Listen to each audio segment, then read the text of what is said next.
শ্রী গোপাল কথা। গোপালের পিতামাতা বসুদেব ও দেবকীর পূর্বজন্মের কথা। সেই স্বয়ম্ভব মন্বন্তরে পরম পিতা ব্রহ্মার এক মানস পুত্র ছিলেন, তার নাম ছিল সুতপা। সেই সুতপা মুনির সাথে বিবাহ হয়েছিল পৃষ্ণি নাম্নী এক কন্যার। সেই সুতপা আর পৃষ্ণি ছিলেন পরম বিষ্ণুভক্তি পরায়ণ। তাদের পরম পিতা ব্রহ্মা প্রজা সৃষ্টির কাজে লাগালেন ও তাদের সৃষ্টি রচনায় এগিয়ে যেতে আদেশ করলেন। কিন্তু সেই সুতপা ও পৃষ্ণি তারা ভগবান বিষ্ণুর মতো সর্বশক্তি সম্পন্ন, সর্বগুণ সম্পন্ন ও সর্বসৌন্দর্যশালী এক পুত্র কামনা করে তারা কঠোর তপস্যা শুরু করলেন। সুতপা কৃষ্ণী গভীর বনে গিয়ে ভগবান বিষ্ণুর আরাধনা শুরু করলেন। তারা অনাহারে অনিদ্রায় সেই বনের মধ্যে পাহাড় পর্বতে তারা তাদের তপস্যা চলতেই লাগলো। 12,000 বছর তারা তপস্যা করেছিলেন। তাদের তপে সন্তুষ্ট হয়ে ভগবান শ্রীহরি একদিন তাদের দর্শন দিলেন। ভগবান বললেন, হে কৃষ্ণ সুতপা, আমি তোমাদের এই কঠোর তপস্যায় সন্তুষ্ট হয়েছি। বলো তোমরা কি বর প্রার্থনা করো।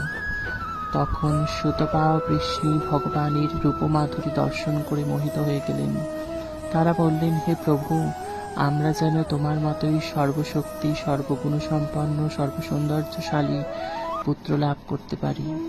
ভগবান বিষ্ণু তখন মধুর হাসলেন ও বললেন, এই ত্রিভুবনে আমার তুল্য, আমার সমতুল্য আর কেহই নাই।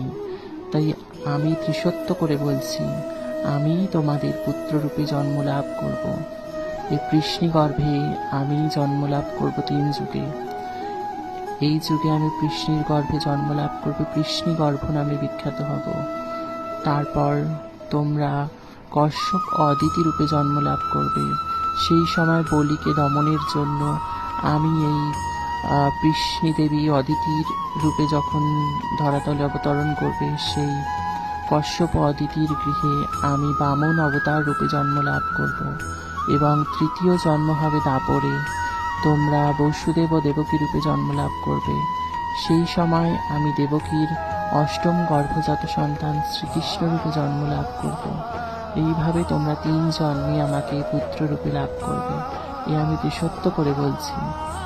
ভগবানের এই বর লাভ করে সুতপা কৃষ্ণে ধন্য হয়ে গেলেন। এইভাবে ভগবান 3 জন্মে সেই সুতপা কৃষ্ণের পুত্র রূপে জন্ম লাভ করেছিলেন। জয় ভক্ত ভগবানের জয়, জয় কৃষ্ণ সুতপার জয়, জয় বসুদেব দেবকীর জয়, জয় গোপাল।